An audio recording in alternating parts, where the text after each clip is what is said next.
안녕하세요. 책과 함께하는 시간입니다. 오늘은 이태준 님의 단편소설 중에서 달밤 준비했습니다.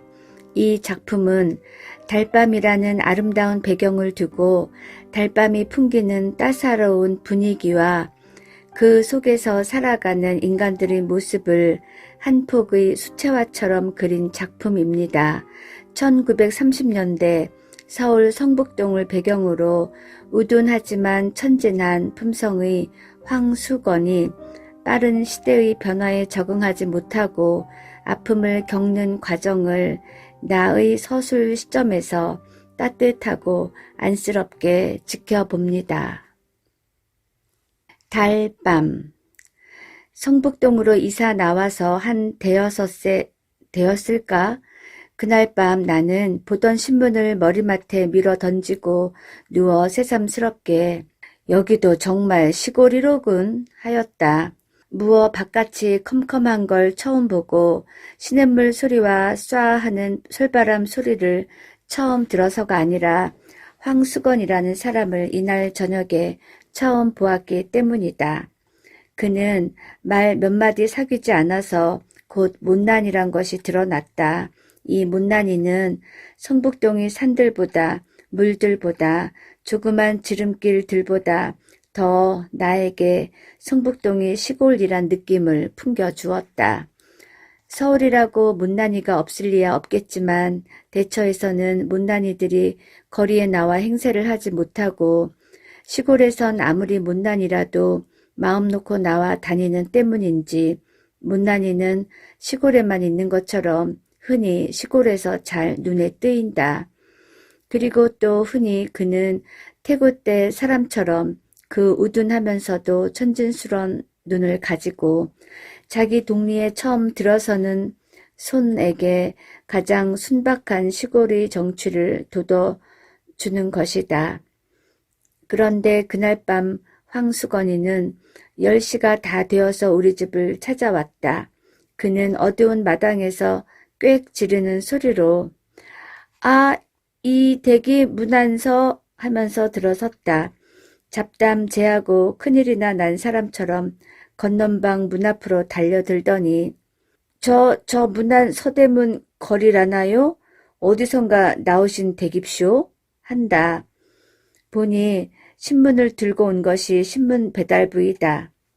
그렇소, 신문이요? 아, 그런 걸 사흘이나 저 건너 쪽에만 가 찾았습죠. 제가 하더니 신문을 방에 떨어뜨리며 그런뎁쇼? 왜 이렇게 쬐꼬만 집을 사고 와 갭쇼? 아, 내가 알았더면 이 아래 큰 개화집도 많은 거립쇼. 한다.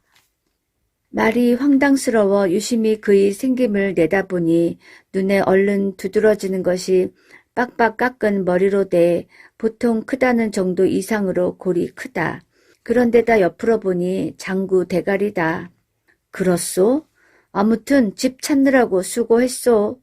하니 그는 큰 눈과 큰 입이 일시에 희죽거리며 뭐립쇼? 이게 제 업인뎁쇼. 하고 날래 물러서지 않고 목을 길게 빼어 방안을 살핀다. 그러더니 묻지도 않는데 저는 입쇼. 이 동네 사는 황수건이라 합니다. 하고 인사를 붙인다. 나도 깍듯이 내 성명을 대었다. 그는 또 싱글벙글 하면서 대겐 개가 없구먼 입쇼. 한다. 아직 없소. 하니 개 그까짓 거 두지 마십쇼. 한다. 왜 그렇소? 하고 물으니 그는 얼른 대답하는 말이 신문 보는 집엔 입쇼 개를 두지 말아야 합니다. 한다.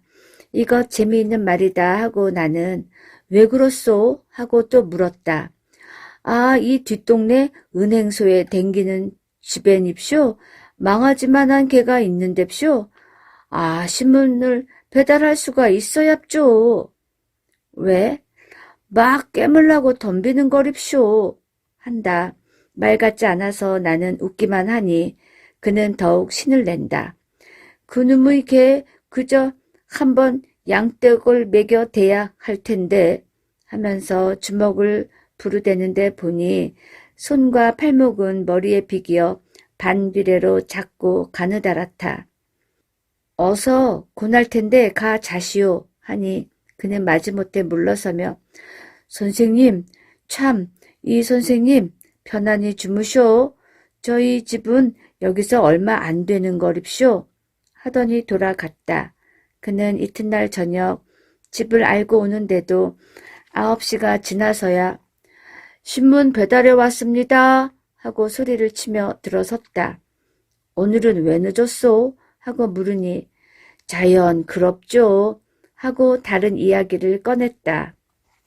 자기는 워낙 이 아래 있는 삼산 학교에서 일을 보다 어떤 선생하고 뜻이 덜 맞아 나왔다는 것, 지금은 신문 배달을 하나 원 배달이 아니라 보조 배달이라는 것, 저희 집엔 양친과 형님 내외와 조카 하나와 저희 내외까지 식구가 7이라는 것, 저희 아버지와 저희 형님의 이름은 무엇이며 자기 이름은 황가인데다가 목숨 숫자하고 세울 건자로 황수건이기 때문에 아이들이 노랑수건이라고 놀리어서 성북동에서는 가가호호해서 노랑수건 하면 다 자긴 줄 알리라고 자랑스럽게 이야기하다가 이날도 어서 그만 다른 집에도 신문을 갖다 줘야 하지 않소? 하니까 그때서야 마지못해 나갔다.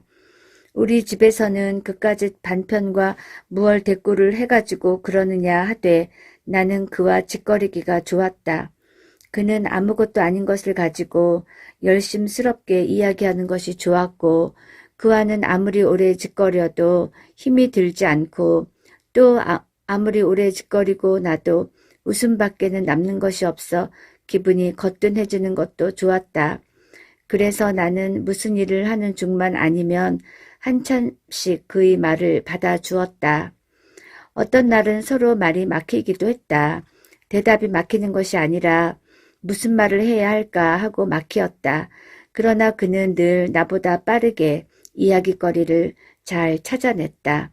5~6월인데도 꽁고기를 잘 먹느냐고도 묻고 양복은 저고리를 먼저 입느냐 바지를 먼저 입느냐 소와 말과 싸움을 붙이면 어느 것이 이기겠느냐는 등 아무튼 그가 얘기거리를 취재하는 방면은 기상천외로 여간 범위가 넓지 않은 데는 도저히 당할 수가 없었다. 하루는 나는 평생 소원이 무엇이냐 하고 그에게 물어보았다. 그는 그까짓 것쯤 얼른 누워서 떡 먹기, 대답하기는 누워서 떡 먹기라고 하면서 평생 소원은 자기도 정식 배달이 한번 되었으면 좋겠다는 것이었다. 남이 혼자 배달하기 힘들어서 한 20부 떼어주는 것을 배달하고 월급이라고 정식 배달에서 한 3원 받는 터이라 월급을 20여 원을 받고 신문사 옷을 입고 방울을 차고 다니는 정식 배달이 제일 부럽노라 하였다. 그리고 자기도 방울만 차면 뛰어다니며 빨리 돌 뿐 아니라 그 은행소에 다니는 집 개도 조금도 무서울 것이 없겠노라 하였다. 그래서 나는 그럴 것 없이 아주 신문사 사장쯤 되었으면 원배달도 바랄 것 없고 그 은행소에 다니는 집 개도 상관할 바 없지 않겠느냐 한즉 그는 둥그레지는 눈알을 한참 굴리며 생각하더니 따는 그렇겠다고 하면서 자기는 경란이 없어 거기까지는 바랄 생각도 못하였다고 무릎을 치듯 가슴을 쳤다. 그러나 신문사장은 이내 있고 정식 배달만 마음에 박혔던 듯 하루는 바깥 마당에서부터 무엇라고 떠들어대며 들어왔다. 이 선생님 갭쇼? 아, 저도 내일부턴 정식 배달이 올시다. 오늘 밤만 자면 입쇼.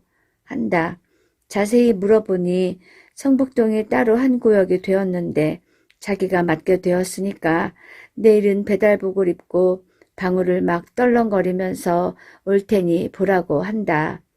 그리고 사람이란 게 그러게 무엇든지 끝을 바라고 붙들어야 한다고 나에게 일러주면서 신이 나서 돌아갔다. 우리도 그가 정식 배달이 된 것이 좋은 친구가 큰 출세나 하는 것처럼 마음속으로 진실로 즐거웠다. 어서 내일 저녁에 그가 배달복을 입고 방울을 차고 와서 쭈렁거리는 것을 보리라 하였다. 그러나 이튿날 그는 오지 않았다. 밤이 늦도록 신문도 그도 오지 않았다. 그 다음 날도 신문도 그도 오지 않다가 사흘째 되는 날에야 이날은 해도 지기 전인데 방울소리가 요란스럽게 우리 집으로 뛰어들었다. 어디 보자 하고 나는 방에서 뛰어나갔다. 그러나 웬일일까? 정말 배달복에 방울을 차고 신문을 들고 들어서는 사람은 황수건이 아니라 처음 보는 사람이다. 왜 전 사람은 어디 가고 당신이요? 하고 물으니 그는 제가 성북동을 맡았습니다 한다. 그럼 전 사람은 어디를 맡았소? 하고 물으니 그는 픽 웃으며 그까짓 반편을 어딜 맡깁니까? 배달부로 쓰려다가 똑똑지가 못하니까 안 쓰고 말았나 봅니다 한다. 그럼 보조 배달도 떨어졌소? 하니 그럼요. 여기가 따로 한 구역이 된 거리요. 하면서 방울을 울리며 나갔다. 이렇게 되었으니 황수건이가 우리 집에 올 길은 없어지고 말았다. 나도 가끔 문 안엔 다니지만 그의 집은 내가 다니는 길 옆은 아닌 듯 길가에서도 잘 보이지 않았다. 나는 가까운 친구를 먼 곳에 보낸 것처럼, 아니 친구가 큰 사업에나 실패하는 것을 보는 것처럼 못 만나는 섭섭한 뿐이 아니라 마음이 아프기도 하였다. 그 당사자와 함께 세상의 야박함이 원망스럽기도 하였다. 한데 황수건은 그의 말대로 노랑수건이라면 온 동네에서 유명은 하였다. 노랑수건 하면 누구나 성북동에서 오래 산 사람이면 먼저 웃고 대답하는 것을 나는 차츰 알았다. 내가 잠깐씩 며칠 보기에도 그랬거니와 그에겐 우스운 일화도 한두 가지가 아니었다. 삼산학교에 급사로 있을 시대에 삼산학교에다 남겨놓고 나온 일화도 여러 가지라는데 그 중에 두어 가지를 동네 사람들의 말대로 옮겨보면 역시 그때부터도 이야기하기를 대단히 즐기어 선생들이 교실에 들어간 새 손님이 오면 을에 손님을 앉히고는 자기도 걸상을 갖다 떡 마주놓고 앉는 것은 물론 마주 앉아서는 곧 자기류의 만담 산매로 빠지는 것인데 한 번은 도 학무국에서 시학관이 나온 것을 이따위로 대접하였다. 일본 말을 하지 못하니까 만담은 할 수 없고 마주 앉아서 자꾸 일본 말을 연습하였다. 센세이 오하요 고자이마스까? 히히 아메가 후리마스? 유키가 후리마스까? 선생님 안녕하세요. 비가 옵니다. 눈이 옵니다. 히히. 시학관도 인정이라 처음엔 웃었다. 그러나 10번, 20번을 되풀이하는 데는 성이 나고 말았다. 선생들은 아무리 기다려도 종소리가 나지 않으니까 한 선생이 나와 보니 종칠 것도 잊어버리고 손님과 마주 앉아서 오하이오 유키가 후리마스카 하는 판이다. 그날 수건이는 선생들에게 단단히 몰리고 다시는 안 그러겠노라고 했으나 그 버릇을 고치지 못해서 그에 쫓겨나오고 만 것이다. 그는 너희 색시 달아난다 하는 말을 제일 무서워했다 한다. 한 번은 어느 선생이 장난으로 요즘 같은 따뜻한 봄날엔 옛날부터 색시들이 달아나기를 좋아하는데 어제도 저 아랫마을에서 둘이나 달아났다니까. 오늘은 이 동네에서 꼭 달아나는 색시가 있을걸? 했더니 수건이는 점심을 먹다 말고 눈이 휘둥그레졌다 한다. 그리고 그날 오후에는 어서 바삐 하악을 시키고 집으로 갈 양으로 50분 만에 치는 종을 20분 만에 30분 만에 함부로 쳤다는 이야기도 있다. 하루는 나는 거의 그를 잊어버리고 있을 때 이 선생님 갭쇼? 하고 수건이가 찾아왔다. 반가웠다. 선생님, 요즘 신문이 거르지 않고 잘 없쇼? 하고 그는 배달 감독이나 되어 온 듯이 묻는다. 잘 오, 왜 그류? 라고 한즉 또 늦지도 않굽쇼? 일찍이 제때마다 꼭꼭 옵쇼? 한다. 당신이 두를 때보다 3시간은 일찍이 오고 날마다 꼭꼭 잘 오고 있어. 하니 그는 머리를 벅적벅적 긁으면서 하루라도 걸르기만 해라. 신문사에 가서 대뜸 일러바치지. 하고 그 빈약한 주먹을 부르댄다. 그런뎁쇼 선생님. 왜 그러오? 삼산학교에 말씀해요. 그 제 대신 들어온 급사가 저보다 근력이 3개 생겼습죠. 나는 그 사람을 보지 못해서 모르겠소. 하니 그는 은근한 말소리로 희죽거리며 제가 거길 또 들어가 볼라굽쇼. 운동을 합죠. 한다. 어떻게 운동을 하오? 그까짓 거 날마당 사무실로 갑죠. 다시 써달라고 졸라댔죠. 아, 그랬더니 새 급사란 녀석이 저보다 크기도 무척 큰뎁쇼. 이 녀석이 막 붉은댑니다 그려. 그래 한번 쌈을 해야 할 텐뎁쇼. 그 녀석이 근력이 얼마나 센지 알아야 덤벼들 텐뎁쇼. 허. 그렇지 멋모르고 대들었다 매만 맞지. 하니 그는 한 걸음 다가서며 또 은근한 말을 한다. 그래서 입죠. 어쩌녁엔 큰 돌멩이 하나를 굴려다 삼산학교 대문에다 놨습죠. 그리고 오늘 아침에 가보니깐 없어졌는뎁쇼. 아, 이 녀석이 나처럼 억지로 굴려다 버렸는지 번쩍 들여다 버렸는지 그만 못 봤거든요. 제길. 하고 머리를 긁는다. 그러더니 갑자기 무얼 생각한 듯 손뼉을 탁 치더니 그런뎁쇼. 제가 온 거닙쇼. 댁에선 우두를 넣지 마시라고 왔습죠. 한다. 우두를 왜 넣지 말란 말이요? 라고 한즉 요즘 마마가 다닌다고 모두 우두들을 넣는뎁쇼. 우두를 넣으면 사람이 근력이 없어지는 법인뎁쇼. 하고 자기 팔을 걷어 올려 우두 자리를 보이면서 이걸 봅쇼. 저도 우두를 이렇게 넣기 때문에 근력이 꽤 줄었습죠. 한다. 우두를 넣으면 근력이 준다고 누가 그럽디까?